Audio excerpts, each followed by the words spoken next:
અમરેલીના મોડાસા ખાતે રાષ્ટ્રીય રોડ સેફટી અંતર્ગત જનજાગૃતિ રેલીનું જિલ્લા કલેક્ટર કચેરીથી SC/ST સેલના ડીવાયએસપી ડાબી નિવાસી અધિક કલેક્ટર જેગોડાએ લીલી ઝંડી આપીને પ્રસ્થાન કરાવ્યું। આ રેલીમાં જિલ્લા ટ્રાફિક, ટાઉન, હાઈવે ટ્રાફિકના પોલીસ કર્મીઓ તેમજ RTO સ્ટાફ જોડાયો। મોડાસા લાયન્સ ક્લબના હોદ્દેદારો આ રેલીના સહભાગી બન્યા। RTO કચેરીમાં ટાઉન PI વાઘેલા અને ટ્રાફિક PI ચાવડાએ વાહન ચાલકોને ટ્રાફિકના નિયમોનું માર્ગદર્શન આપ્યું।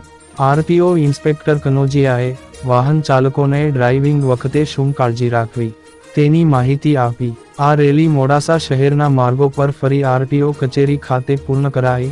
લાયન્સ ક્લબના પ્રમુખ પ્રવીણ ચૌહાણે વાહન ચાલકોને રોડ સેફટીના નિયમ આજ રોજ અરવલ્લી જિલ્લા વહીવટી તંત્ર દ્વારા ટ્રાફિક અવેરનેસ મંથ જે ઉજવાઈ રહ્યો છે એ બાબતે RTO, અરવલ્લી જિલ્લા ટ્રાફિક તથા ટાઉન પોલીસ દ્વારા એક સંયુક્ત બાઇક રેલીનું આયોજન કરી મોડાસા નગરના નાગરિકોની અંદર વધુમાં વધુ ટ્રાફિક અવેરનેસ આવે અને આપણે દિન પ્રતિદિન થતા અકસ્માતોમાં કઈ અંશે ઘટાડો કરી શકીએ અને પ્રજા ટ્રાફિકના નિયમોનું પાલન કરી વહીવટી તંત્રને પૂરેપૂરો સાથ સહકાર આપે એ અનુસંધાને આજ રોજ આ બાઇક રેલીનું આયોજન કરવામાં આવેલ।